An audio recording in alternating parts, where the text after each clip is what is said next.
Hi, I'm Sneha and welcome to Learn with Sneha where learning is fun.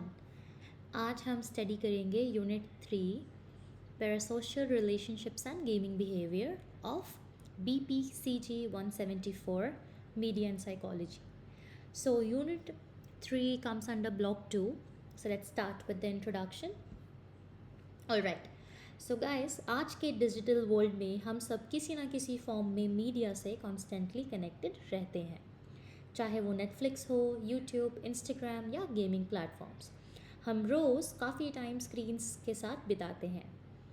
Specially कोविड-19 के बाद जब real life interactions limited हो गई थी, तो वर्चुअल वर्ल्ड ही हमारा एस्केप और सपोर्ट सिस्टम बन गया।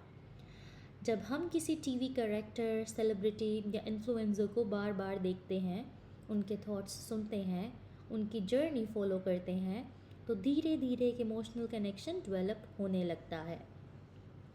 ये बॉन्ड रियल दोस्ती जैसा फील होता है, लेकिन रियलिटी में वो एक तरफा होता है। दैट मीन्स सिर्फ हम इमोशनली इन्वॉल्व होते हैं, सामने वाला हमें जानता तक नहीं होता है। इस टाइप के emotional yet non reciprocal connection को ही पैरासोशल रिलेशनशिप कहते हैं। नाउ इस यूनिट में हम एक्सप्लोर करेंगे कि ये parasocial relationship, that means PSRs, P for para, S for social, R for relationship. So इस यूनिट में हम एक्सप्लोर करेंगे कि ये PSRs कैसे बनते हैं, उनके क्या इम्पैक्ट्स होते हैं, पॉजिटिव और नेगेटिव दोनों पढ़ेंगे हम। गेमिंग और फैंडम का इसमें क्या रोल है, और जब ये कनेक्शन अनहेल्दी ऑब्सेशन में बदल जाएं तो उसका क्या साइकोलॉजिकल इफेक्ट होता है। Starting with concept of celebrity and parasocial relationships, defining characteristics of PSR. So parasocial relationships एक तरह के imaginary friendship होती है, जहाँ हम किसी सेलिब्रिटी, फिक्शनल करेक्टर या कंटेंट क्रिएटर के साथ इमोशनली बॉन्डेड फील करते हैं बिना उनकी तरफ से कोई इंटरेक्शन मिले। ये रिलेशनशिप्स यूजुअली तब डेवलप होते हैं जब हम किसी पर्सनालिटी को बार बार मीडिया पे देखते हैं, उनकी लाइफ की डिटेल्स जानते हैं, उनका पर्सपेक्टिव समझने लगते हैं और उनसे कनेक्टेड फील करने लगते हैं, जैसे वो हमारे लाइफ का एक पार्ट हो। सो PSRs के कुछ की फीचर्स होते हैं। सबसे पहला, ये वन साइडेड होते हैं। दूसरा, ये वॉलंटरी होते हैं। वॉलंटरी मीन्स हम खुद चूज करते हैं किससे इमोशनली कनेक्ट होना है। एंड द थर्ड इज़, इनमें इमोशनल इन्वेस्टमेंट होता है। लाइक हम उनके कंटेंट पे टाइम लगाते हैं, उनका हर अपडेट देखते हैं और उनकी लाइफ से पर्सनली अटैच फील करते हैं। सो ये बॉन्ड कंपेनियनशिप का फील देता है और कभी कभी रियल फ्रेंडशिप के इमोशंस भी ट्रिगर करता है। जैसे कई लोग अपने फेवरेट एक्टर के लिए जेन्युइनली सैड फील करते हैं अगर उनकी मूवी फ्लॉप हो जाए या वो किसी कंट्रोवर्सी में आ जाए। Alright, coming to the next topic, the changing landscape of PSRs। So पहले के ज़माने में PSRs मोस्टली टीवी और फिल्म स्टार्स के साथ लिमिटेड होते थे। जैसे लोग रामायण के कैरेक्टर्स को भगवान मान लेते थे या राजेश खन्ना के फैंस उनकी तस्वीरों से बातें करते थे। लेकिन आज का डिजिटल लैंडस्केप PSRs को और भी ज़्यादा इंटेंस और एक्सेसिबल बना चुका है। सोशल मीडिया ने सेलिब्रिटीज़ को सिर्फ स्क्रीन तक लिमिटेड नहीं रखा, अब वो तुम्हारे DMs में रिप्लाई भी कर सकते हैं, तुम्हारे कमेंट पे लाइक भी दे सकते हैं। इन्फ्लुएंसर्स, व्लॉगर्स, गेमर्स सब एक नई टाइप के रिलेटेबल सेलिब्रिटीज़ बन चुके हैं। प्लेटफॉर्म्स जैसे यूट्यूब, ट्विटर और इंस्टाग्राम ने इस रिलेशनशिप को और डीपन कर दिया है। जब एक मुकबैंग क्रिएटर कैमरा पे खाते हुए तुमसे बात करता है या एक गेमर तुम्हारा नाम का शूट आउट देता है लाइव स्ट्रीम में, तब PSR एक तरह से दो तरफा जैसा फील होने लगता है, although technically it's still one-sided. Alright, coming to the next topic, which is development aspects of parasocial interactions. PSRs किसी भी एज में डेवलप हो सकते हैं, लेकिन हर एज ग्रुप में उनका पर्पस और इम्पैक्ट अलग होता है। बच्चों के लिए मीडिया करेक्टर्स जैसे पेपा पिग, छोटा भीम या डोरेमोन सिर्फ एंटरटेनमेंट नहीं बल्कि उनके इमेजिनेशन का हिस्सा बन जाता है। उनकी इमोशनल डेवलपमेंट और सोशल लर्निंग इन करेक्टर्स के थ्रू होती है। जब वो प्रिटेंड प्ले करते हैं या उनकी तरह बिहेव करते हैं तो उनका अटैचमेंट और स्ट्रॉन्ग हो जाता है। टीनेजर्स के केस में पीएसआर थोड़ा और पर्सनल हो जाता है क्योंकि वो अपने आइडेंटिटी फॉर्मेशन फेज में होते हैं। उन्हें रोल मॉडल्स चाहिए होते हैं। जैसे एक लड़की दीपिका पादुकोण की मेंटल हेल्थ जर्नी से इंस्पायर होकर अपनी फीलिंग्स एक्सप्रेस करने लगती है, या एक लड़का कोई क्रिकेटर से मोटिवेटेड होकर डिसिप्लिन सीखने लगता है। नाउ एडल्ट्स के लिए पीएसआर्स एक तरह का इमोशनल सपोर्ट या रूटीन का पार्ट बन जाता है, जैसे एक वर्चुअल फ्रेंड जिसे वो हर दिन इंटरेक्ट कर सकते हैं, चाहे वो एक एंकर हो या एक स्ट्रीमर हो। Alright, coming to the next topic, which is understanding PSRs through Piagetian theory of cognitive behavior. So Jean Piaget की कॉग्निटिव डेवलपमेंट थ्योरी एक्सप्लेन करती है कि बच्चों के माइंड का डेवलपमेंट कैसे होता है, और इस थ्योरी के थ्रू हम समझ सकते हैं कि पीएसआर्स किस स्टेज में किस टाइप से डेवलप होते हैं। पहली stage is sensory motor between 0 to 2 years. सो इसमें चाइल्ड सिर्फ सेंसरी एक्सपीरियंसेस से सीखता है, जैसे sounds, lights etcetera. Second stage is pre operational 2 to 7 years. इसमें इमेजिनेशन और सिम्बॉलिक थिंकिंग डेवलप होती है, जिसमें बच्चे कार्टून कैरेक्टर्स को रियल समझने लगते हैं। उन्हें ये नहीं पता होता कि टीवी के कैरेक्टर्स रियल नहीं हैं, उनके लिए वो फ्रेंड्स जैसा फील होता है। Third stage is concrete operational stage 7 to 11 years. इसमें बच्चे दूसरों के पर्सपेक्टिव को समझने लगते हैं और रियल वर्सेस प्रिटेंड में डिफ्रेंशिएट करने लगते हैं, लेकिन पीएसआर तब भी स्ट्रॉन्ग हो सकता है। And finally we have formal operational stage 11+ years. इसमें एब्स्ट्रैक्ट थिंकिंग आता है और पीएसआर्स और कॉम्प्लेक्स और इमोशनली डीप बन जाता है, यानी एज के हिसाब से हम पीएसआर्स को अलग लेवल पर एक्सपीरियंस करते हैं। Now this is all about Piaget theory. Coming to factors affecting PSRs. हर किसी का PSR डेवलप करने का रीज़न या इंटेंसिटी अलग होता है और इस पे कुछ की फैक्टर्स काफ़ी अफेक्ट डालते हैं। सबसे पहला फैक्टर है सिमिलैरिटी।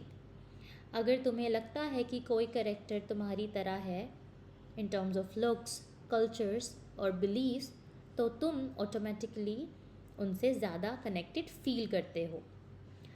दूसरा फैक्टर है एज एंड जेंडर।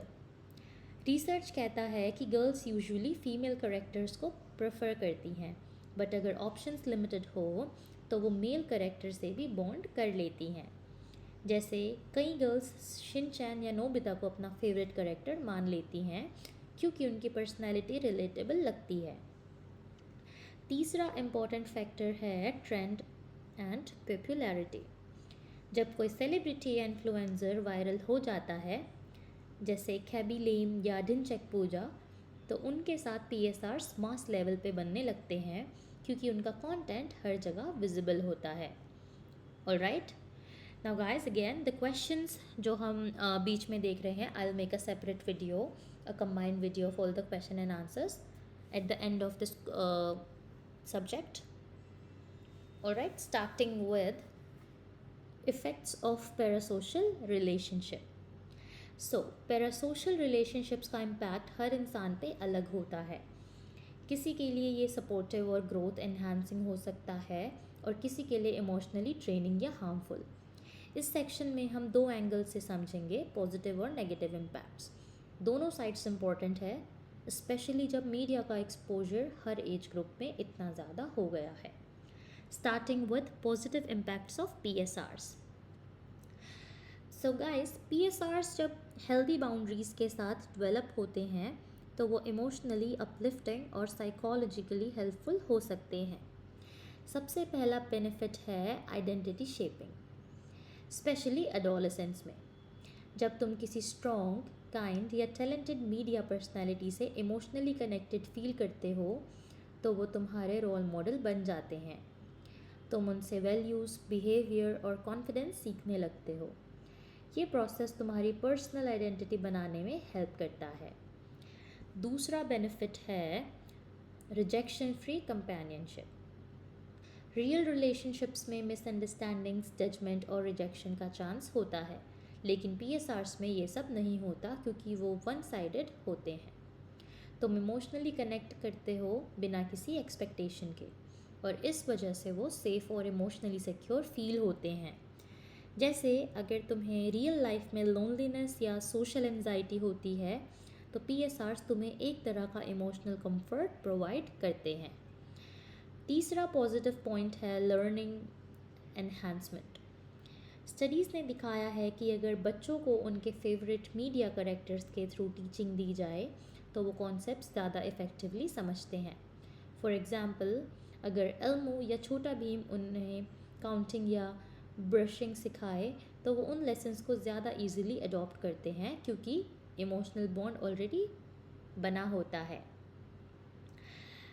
एक और इम्पॉर्टेंट पॉइंट है पैरासोशल कॉन्टैक्ट हाइपोथेसिस।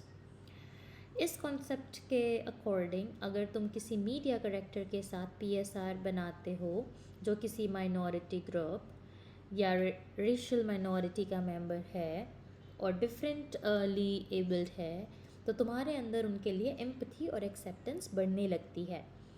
इसे प्रेजुडिस का काम होता है और सोशल अंडरस्टैंडिंग इम्प्रूव होती है।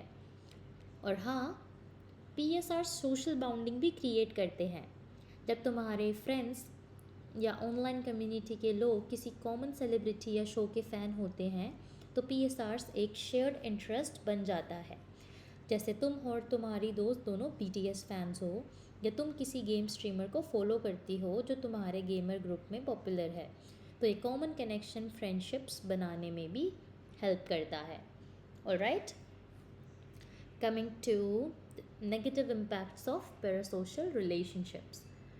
सो जब पीएसआर्स बैलेंस में ना रहे या जब उनका ऑब्सेशन लेवल बढ़ने लगे तब वो हार्मफुल बन जाते हैं।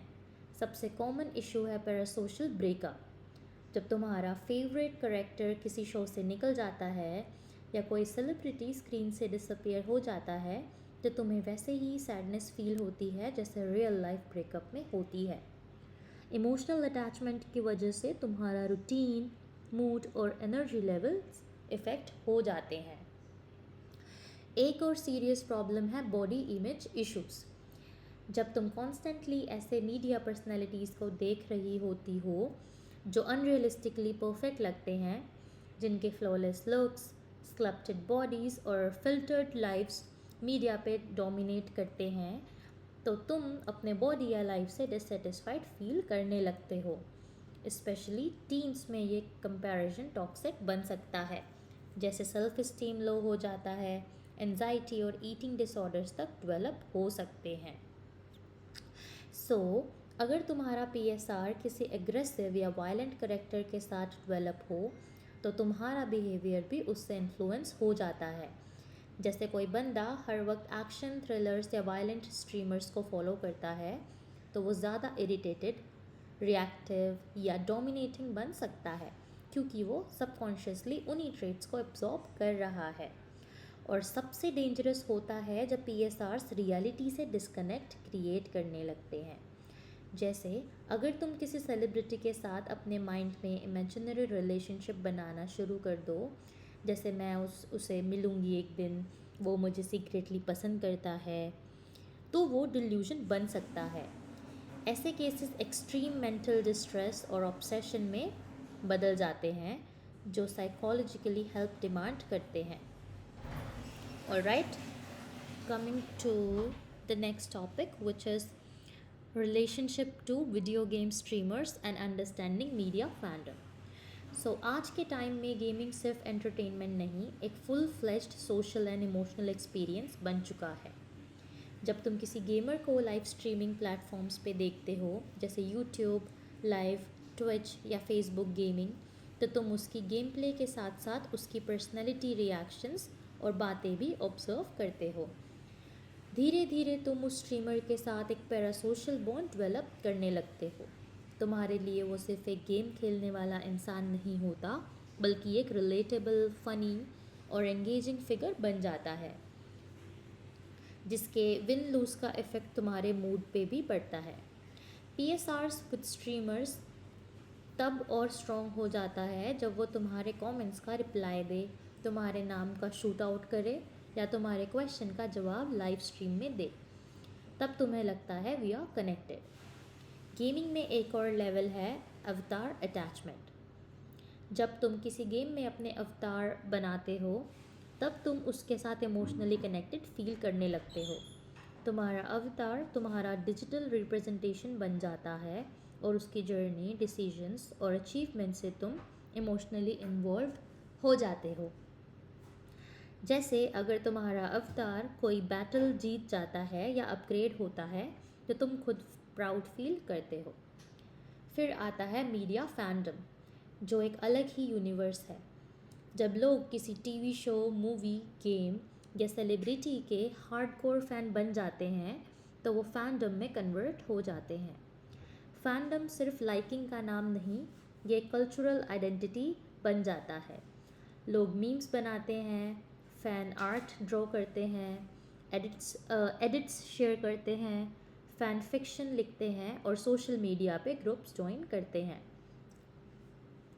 कॉमिक कॉन्स जैसे इवेंट्स में लोग अपने फेवरेट करेक्टर्स का कॉस्ट्यूम पहन के मिलते हैं। That's fandom culture. इस कल्चर में फैंस एक दूसरे के साथ डीपली कनेक्टेड फील करते हैं, जैसे वो एक फैमिली का पार्ट हो। ये बॉन्डिंग, बिलोंगिंगनेस और इमोशनल सपोर्ट का सोर्स बन जाता है, स्पेशली उन लोगों के लिए जो रियल लाइफ में लोनलीनेस या आइडेंटिटी क्राइसिस फेस कर रहे होते हैं। Coming to the next topic, extreme parasocial relationships and celebrity worship.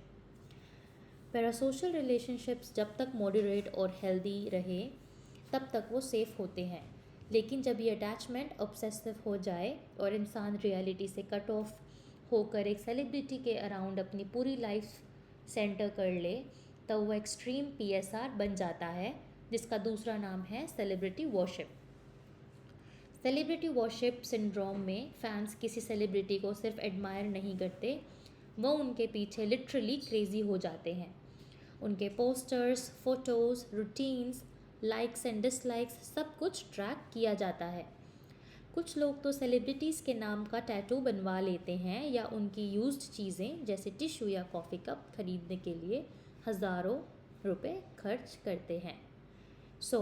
Low level celebrity worship common होता है, जैसे किसी एक्टर की मूवी का फर्स्ट डे फर्स्ट शो देखना या उनके इंस्टाग्राम पोस्ट्स को रेगुलरली चेक करना। लेकिन जब ये ऑब्सेशन में बदल जाता है, जैसे बिलीव करना कि वो सेलिब्रिटी मुझसे सीक्रेटली प्यार करता है या उनकी लाइफ को कंट्रोल करने की कोशिश करना, तब ये डिल्यूजनल और डेंजरस बन जाता है। ऐसे एक्सट्रीम PSRs मेंटल हेल्थ के इशू क्रिएट करते हैं, जैसे एंजाइटी, डिप्रेशन, सोशल विड्रॉवल और आइडेंटिटी लॉस। इस स्टेज पर साइकोलॉजिकल हेल्प लेना ज़रूरी हो जाता है। सेलिब्रिटी वर्शिप इसलिए भी प्रॉब्लमेटिक है क्योंकि वो आइडियलाइजेशन पे बेस्ड होती है। लोग सेलिब्रिटीज़ को परफेक्ट, फ्लॉलेस और सुपीरियर समझने लगते हैं, और जब उनसे कोई गलती होती है, जैसे कंट्रोवर्सी या स्कैंडल, तो फैंस इमोशनली कोलैप्स कर जाते हैं। इसलिए हेल्दी एडमिरेशन और अनहेल्दी ऑब्सेशन के बीच का फ़र्क समझना बहुत इम्पोर्टेंट है। Now coming to the last topic which is summary. So let's wrap up unit 3 with the big picture recap, एकदम एग्ज़ाम रेडी स्टाइल में। पैरासोशल रिलेशनशिप्स एक साइकोलॉजिकल कॉन्सेप्ट है जिसमें व्यूअर्स किसी मीडिया पर्सनैलिटी या करेक्टर से one sided emotional connection feel करते हैं। ये कनेक्शन वॉलंटरी होता है, लेकिन रियल फ्रेंडशिप जैसा ही इमोशंस क्रिएट करता है। PSRs हर एज ग्रुप में डेवलप हो सकते हैं। बच्चों के लिए ये कार्टून्स होते हैं, टीन्स के लिए रोल मॉडल्स और एडल्ट्स के लिए कंपेनियनशिप। सोशल मीडिया, गेमिंग और लाइव स्ट्रीमिंग्स ने PSRs को और भी स्ट्रॉन्ग बना दिया है। लोग अपने फेवरेट स्ट्रीमर्स, इन्फ्लुएंसर्स और फिक्शनल कैरेक्टर्स के साथ डीप इमोशनल बॉन्डिंग फील करते हैं। PSRs के काफ़ी पॉजिटिव इफ़ेक्ट्स होते हैं, जैसे identity shaping, learning, emotional safety और प्रिजुडिस रिडक्शन। लेकिन अगर ये रिलेशनशिप ऑब्सेशन या डिल्यूजनल बन जाता है तो ये हार्मफुल भी हो सकता है, leading to emotional breakdowns, body image issues और even mental health disorders. Fandom culture और अवतार अटैचमेंट भी PSRs का मॉडर्न एक्सटेंशन है। और जब PSR एक्सट्रीम लेवल पे पहुंचता है तब वो सेलिब्रिटी वर्शिप सिंड्रोम बन जाता है, जहां फैंस अपनी रियल आइडेंटिटी भूल कर सिर्फ सेलिब्रिटी के वर्ल्ड में जीने लगते हैं। हेल्दी एडमिरेशन इंस्पायरिंग हो सकती है, लेकिन एक्सट्रीम ऑब्सेशन डिस्ट्रक्टिव बन सकती है। Alright, so guys we are done with unit 3। Thank you for watching.